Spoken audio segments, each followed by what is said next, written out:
So today, ladies and gentlemen, we're going to aerate using the Agri-Fab. Manual pull behind aerator, which I'll put in the links below. Really is convenient and nice.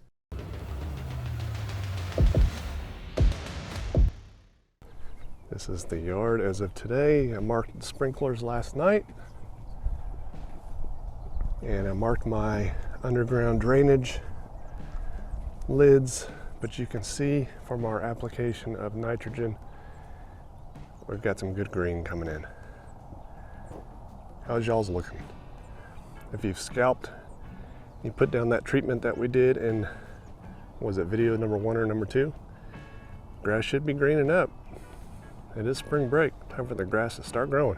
Hopefully I don't dull the blade just getting this dang thing on here, but you can see I lined it with some cardboard. Once the cinder blocks are on there making all sorts of racket and noise scraping around, which I wouldn't be able to stand for a little while.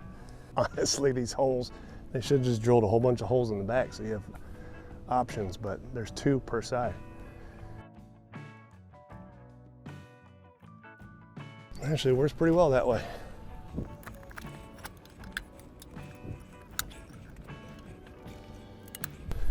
So there you go. We'll see if it works. It's kind of wet.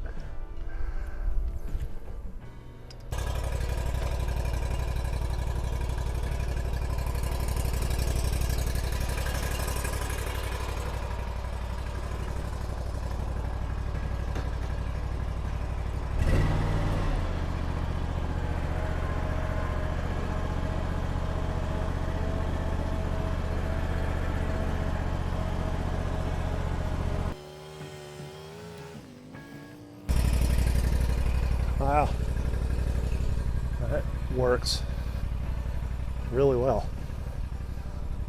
This is the cores I'm getting, and that's black clay. That's pretty substantial for black clay. So as you can see the pattern, that does a good job. So Agri-Fab, let's see what else we can do and not tear up.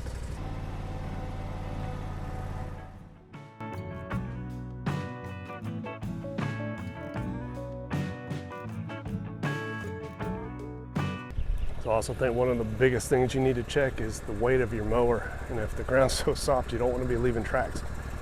I think my Skag is 1,300 pounds, 1,400 pounds, so it's pretty ridiculous. And that's 150 pounds worth of cinder block.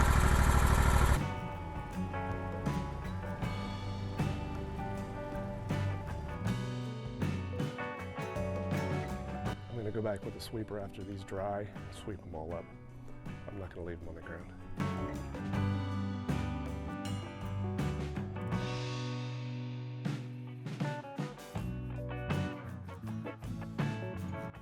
Fantastic results.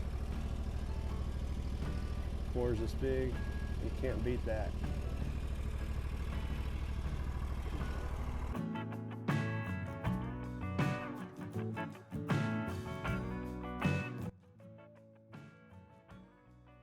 This thing works well. I'm very pleased with it. So it's going to loosen up the compacted soil. And believe me, when you have black clay soil and your mower weighs as much as this thing does, it's going to compact. The only thing you got to watch out for is sharp turns, turn up your grass, of course your sprinkler heads, and any of those utility covers that are over your water main, over your sprinkler controller valves. So you just got to be careful, but pretty pleased, it works well. And it's not too bad. I mean, the thing displaces its weight really well as well. Watch. So just kind of maneuver your weight over it, grab the lever. Look at that's very little effort because it's just lowering the wheels. Up and locked. So this is an optional step, but I do recommend it every few years. I didn't do it the last couple of years, and I think I paid for it with the water runoff. Just a side note, if you were to pay somebody to do this with their powered aerator, it'd be about 150. I think I paid 125 last time I had it done. But buying one of these, you get it paid off within 2 applications.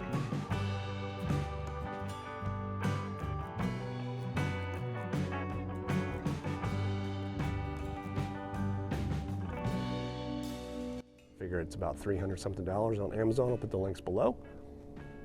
And get it done yourself. I won't say self-gratification, but satisfying, that's the word. Satisfying to do it yourself. And it's already done. It didn't take too long at all for my half acre. So I hope you guys are following the steps and enjoying the videos. If you can, give me a like, and we'll see you guys later.